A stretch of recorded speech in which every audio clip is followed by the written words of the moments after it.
Hey everybody, this is Rydo and we're back to Hearthstone. We have one more victory we need to get done with the Druid or Hunter. And then I guess we'll just play some more ranked modes. Maybe try to get up to at least 19. I don't even know if I've made it that far. So we've, even on the third recording here, we've got a good handful of things to talk about. Protect the wild. So, there's this game called Orcs Must Die that came out. And I played it the first one, and then they made a second one. And then they made an MMO called, like, what is that called? If I could read my own. It's called Orcs Must Die Unchained. That's what it's called. And so they made this MMO based on a game that was mostly a single player, but it did have multiplayer where you're running around with a crossbow gun, I believe, for the most part, and you're trying to stop waves of orcs from attacking your dungeon heart. It's effectively just a tower defense game that came out during the time of tower defense games being super popular. It is rather polished, it is 3D, and the game was fun enough.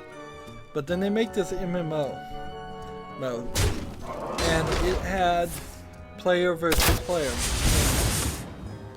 And I say it had player versus player in it because they have now decided they're taking out player versus player to focus on the survival mode, which means they're just turning it into the third version of Orcs Must Die. So they went crazy with the orcs, with the third one, to try to make it an MMO, and effectively now it isn't an MMO. In fact, it was never actually an MMO because, in all actuality, it was never massive. It was a multiplayer online, but it was never a massive multiplayer online. Of course, you can stretch the definition of massive to be in any number above 2. Like 3 people could be considered massive, or 4, or 5, or 6, or 7, or 8. So the name doesn't really mean much. Or die, or both. Nature strikes. So it's a lesson, certainly. I never had any interest in that game, but it's a lesson. Never trust games you can't play if they turned off the servers, which is a shame because that kind of is all games. Like, even at some extent, every game on Steam is theoretically unplayable if Steam shuts down the servers, but on a higher level, you also have to take into consideration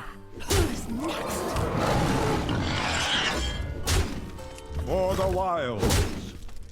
just the regular companies shutting down servers, because pretty much I would say half that game is now not playable at all. And how many games out there are like that? And of course some hackers, if it was a really popular game, which I don't particularly believe it actually is, some hackers were trying to make their own private servers, and they would say you have to play it before this patch and all those elements are taken out and all that, but at the core of it, most players now don't have that aspect.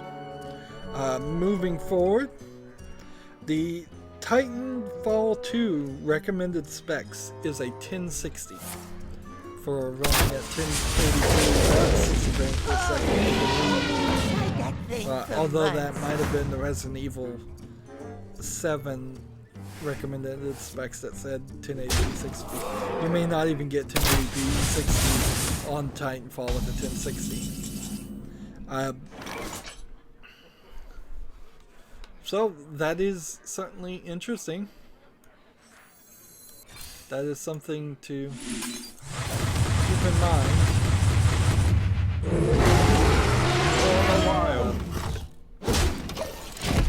We've hit that level where some of these big name games are outpowering what I have right now.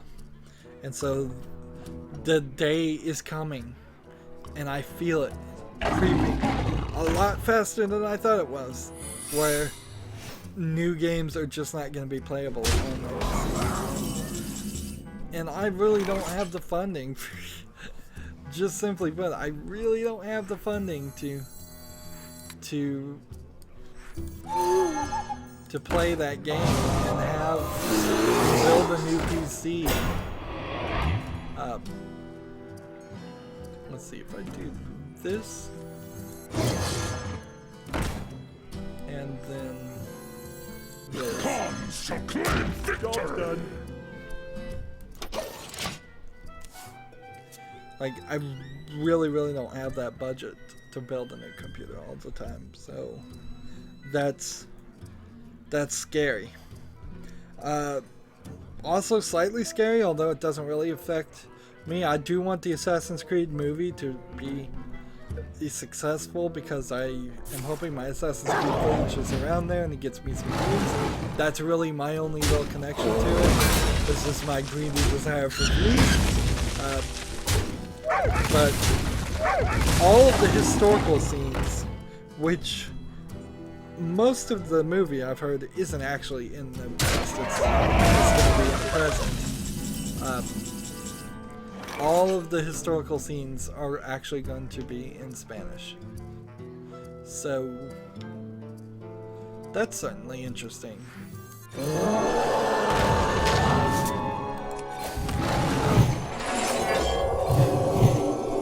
That's For the wild. a really scary prospect for any movie. Really. I personally don't mind watching subtitled movies.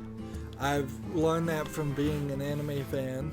I've learned that from realizing that if something is subtitled, it often is subtitled wrong from anime. Although typically Hollywood movies try to be mostly accurate there. I don't think there's I've ever heard a drastic example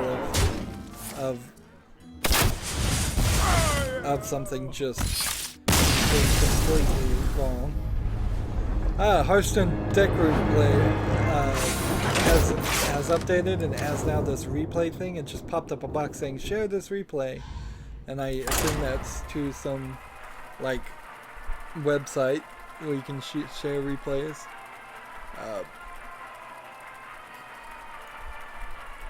Maybe that's something I would get into with the new YouTube community tab and all of that. That kind of makes sense. If I could tweet out like Hearthstone games that are really cool, I must protect but the I wouldn't wild. do too much of it.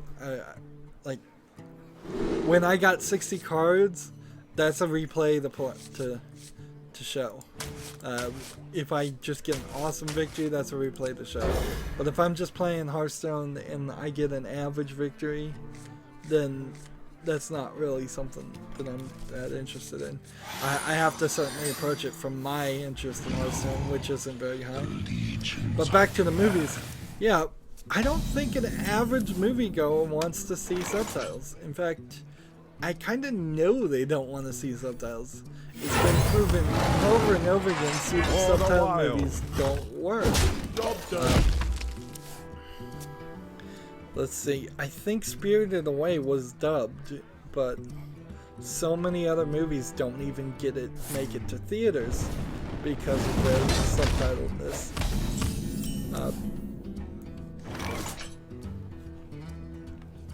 So yeah, that's really scary. For the wild. Speaking of Spanish, though, I did watch a subtitle movie myself called Eva, EVA, about this guy trying to build a humanoid robot.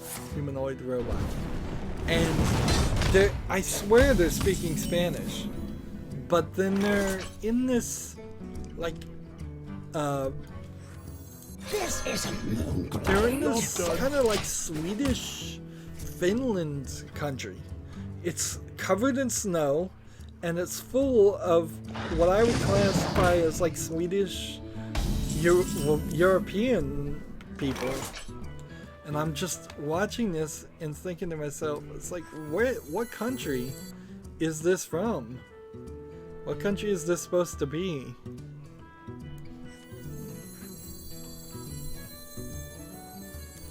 Let's see.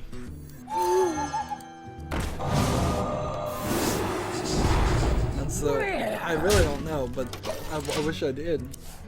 Also, though, it was set in the future, so I wouldn't be surprised if somebody came back to me and said, well, it's set in Spain, but it's a Spain where global warming and global climate change has made it snowy, and people have migrated from different countries, and that's why it's a bunch of non-Spanish looking people. Spain people. I guess Spanish as in from Spain looking. Steam, so many other outrages came. This outrage kind of got forgotten.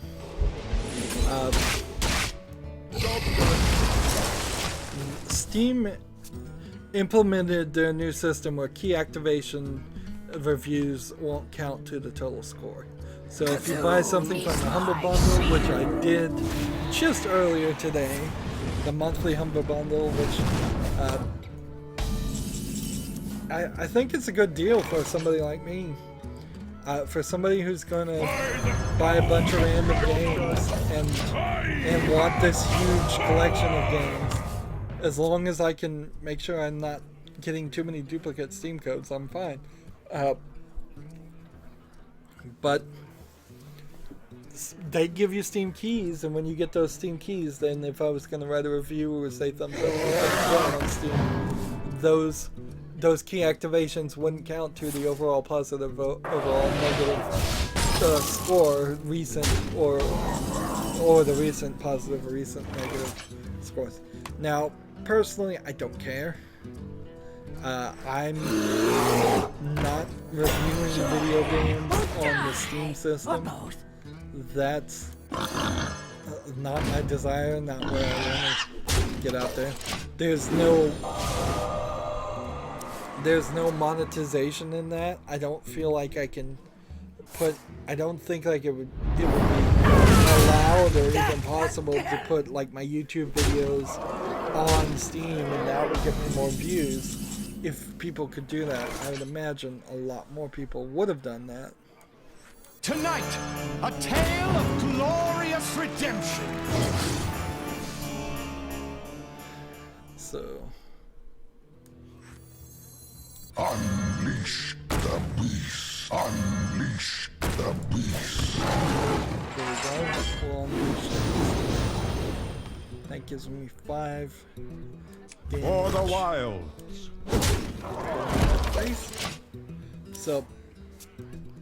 So with that system though, now they've said that the reviews at least will be shown by default. Because originally the key activation reviews also were filtered out, which created a weird position for Kickstarter games and new games, because it would say no reviews when there would be reviews. They would just key activation reviews because it was a new game or a Kickstarter game where they give keys out. It still doesn't affect the overall score, and I don't know what any of this really is going to turn into, whether any of it matters.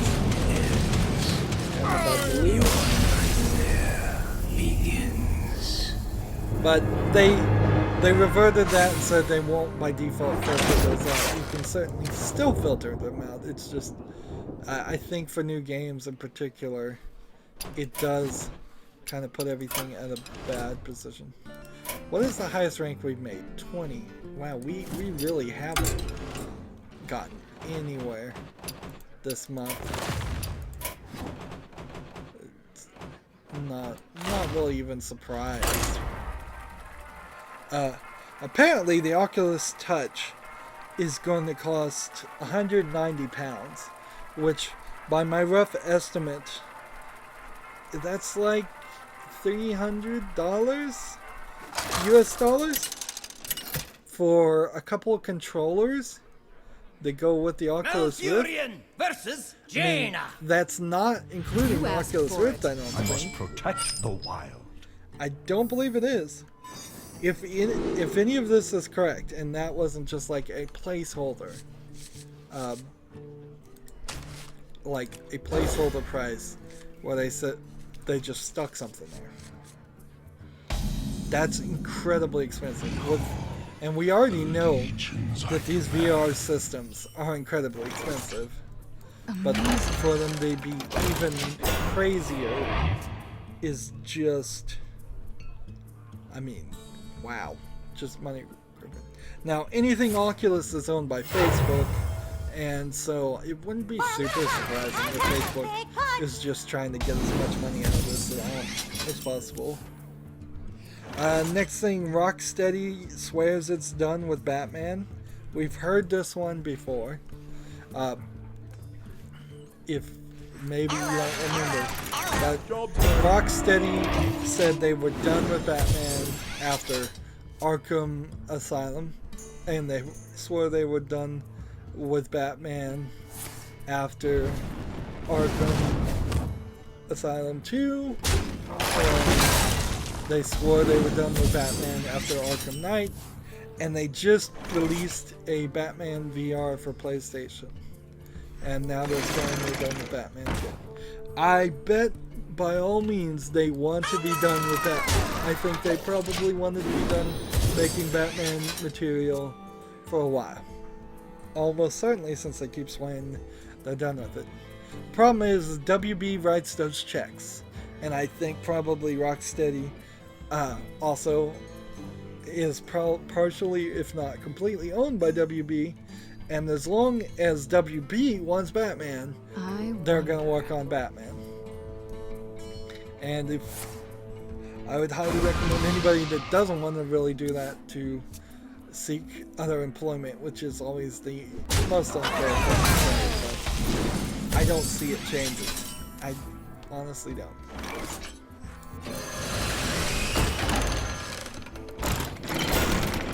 Let's see, should I get rid of this guy?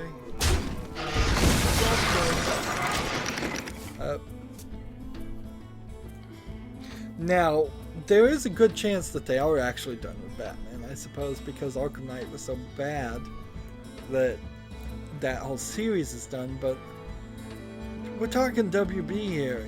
They love to milk their properties, particularly Batman. I mean, they milk it like crazy in the movies. They're gonna try and milk it like crazy in the video games. There will be another Batman movie. There will be another WB licensed Batman game. You can guarantee it. Magic detected. So whether Rocksteady does that or not, I don't know. Now, I think I'm confusing like Rocksteady with the creators of Grand Theft Auto, which I believe is something Star, but it's not. Yeah, I think it may be called Rockstar. That would make sense. But I could be totally wrong about that. I don't think Rocksteady actually had anything to do with. Let's see, restore 6 health and summon a random 6 cost minion.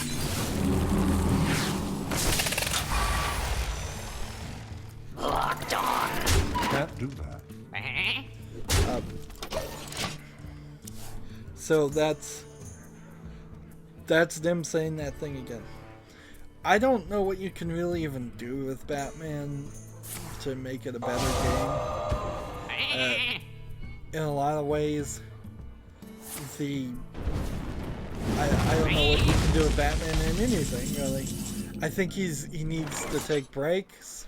I think he needs to be really well thought through, and I think the comic book needs to improve itself. I think the video games need to improve themselves. The movies need to improve upon themselves. There is literally decades of Batman stories, and most of them are garbage. Just the truth of it. DC reboots itself like crazy. Marvel's getting to the point where it's rebooting itself.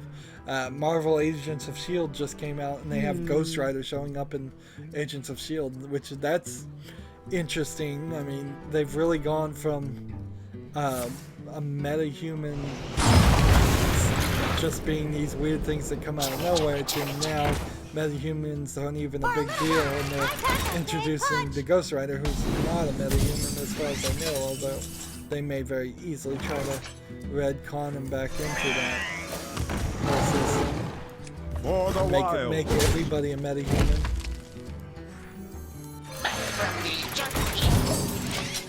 But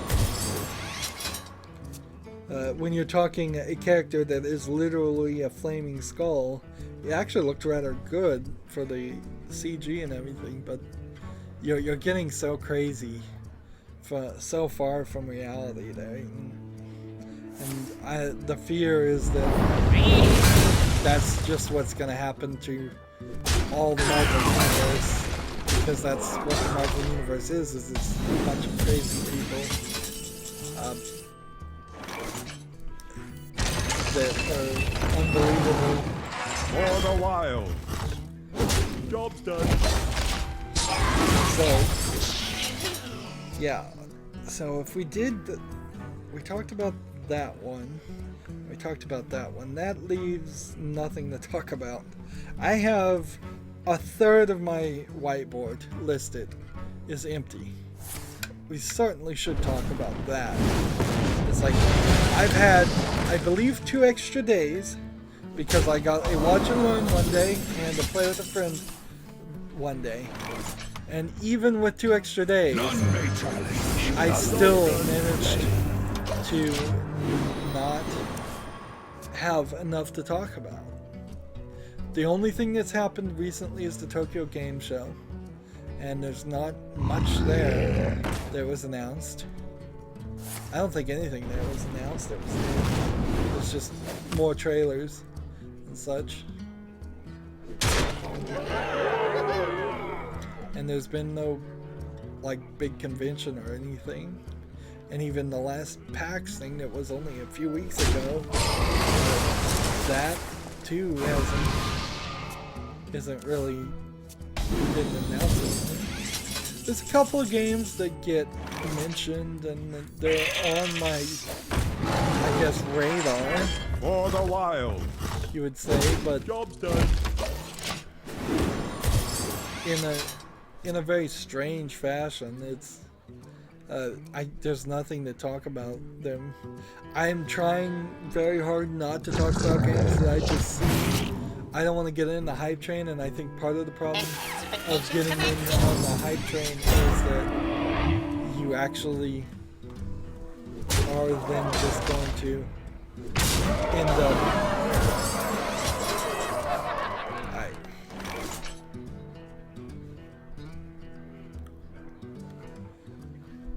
Let's see what this does. Hunt them down! You have awakened me too soon, Executor! Too soon! You have awakened me too soon, Executor!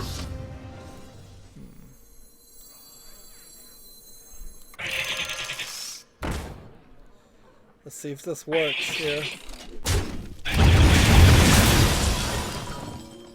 50% chance. Here, hit this guy, kill him, or I win.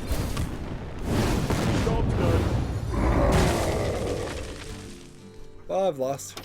Well played!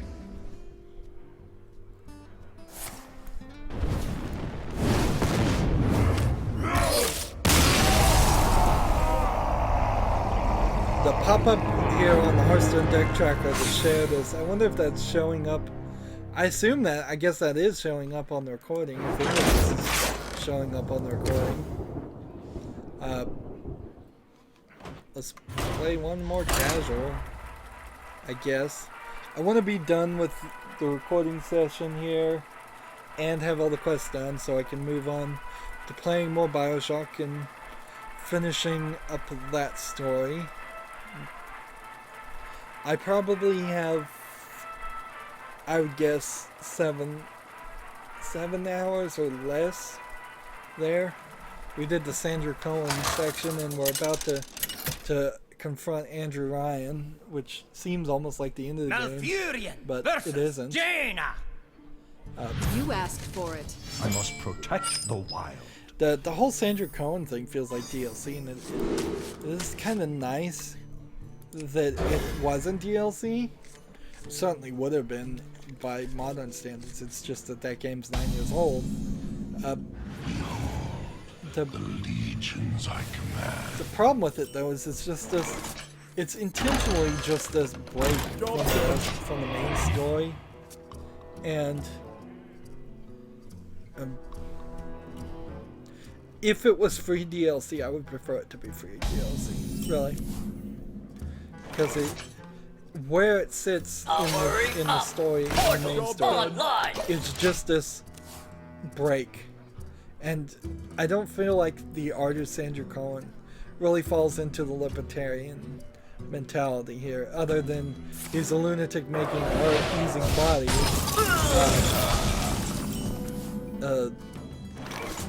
It's not like art was actually getting censored that much, even in the 60s when this was said.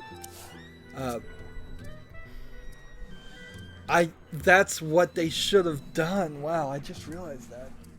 Absolutely. During the 60s, we did have that, like, the comic book code and all of that.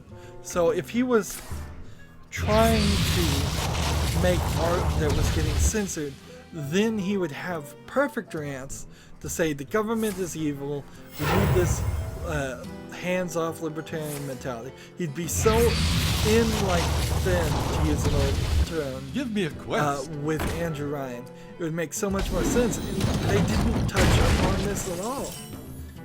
It's a hugely missed opportunity. Let's see. I'll go ahead and take that one.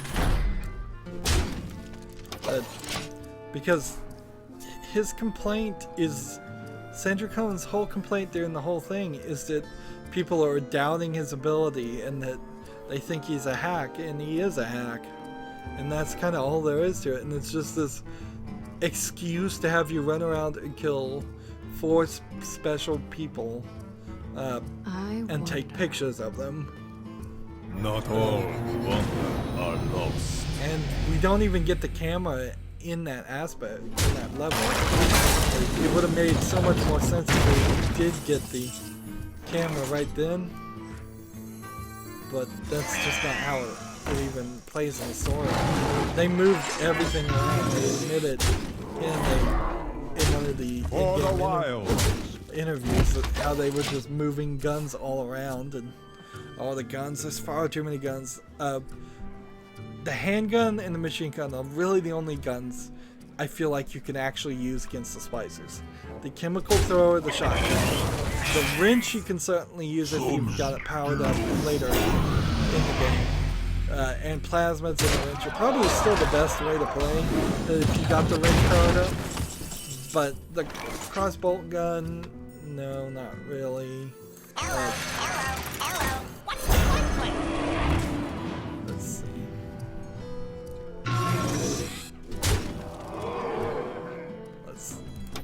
So there's just like a lot of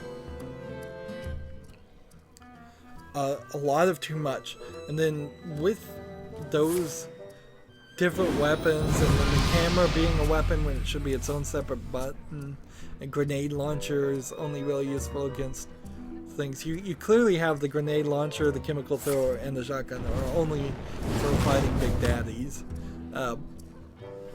And even the shotgun's not really helpful there. And on top of that, since you have armor-piercing bullets in the machine gun and the handgun, it actually makes more sense a lot of times to pull the armor-piercing bullets out of the machine gun and shooting at a big daddy than it does to pull out a shotgun and fire once, miss, and have the big daddy at that exact second kill you. You use your health way too much. It's Amazing. just this non-stop Stay on target! system of anytime you need anything taken care of, For the wild. anytime you have to fight a Big Daddy, you're gonna spend 5 health. And that's me playing on medium. I started on easy, but the game crashed at some point. And maybe it didn't even adjust. Maybe I just started the game on medium the second time it started. That's possible, because I did play it for a short time. The thing about the crashes, and here's the problem with recording anything on YouTube, is What to do? how long do I What to record? do? I'm getting crashes every 3 to 5 hours. Do I record 3 to 5 hours of footage and then say, well, this game's too crashy and that's it? And then not put up any of that footage? Or, I mean, that's a lot of time. That's a lot of work. And then I recorded for 2 hours on Resident Evil 4, trying to get it to work.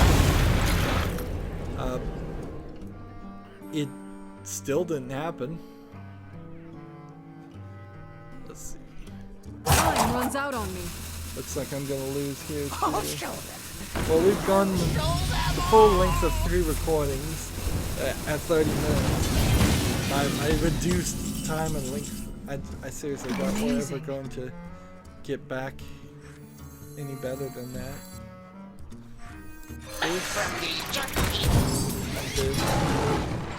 And I've lost. For the wild. So I will play this off screen. Amazing. I certainly could do a little bit of that, but I don't want to play too much time off screen. As you can see by the clock, it's 5:11 right now. Amazing. I've certainly had a lot of struggle getting even 4 or 5 hours of Bioshock, and it's just the amount of breaks and stuff I want to take. It's keeping my butt in the chair and the chair comfortable, and it's actually a big part of it too. The chair I'm sitting in is really uncomfortable. I'll get this done off screen, but as always, I ask you to like, share, subscribe, comment if you want to, and watch every second of my videos. All of that helps out. If you want to support me further, you can click on my name, Rydo. On the right will be a blue button. It says support this channel. Click it, make a donation. And if you want to friend or follow me on basically any social media sites, there's a whole bunch of links down below. Thank you for watching. Have a good evening.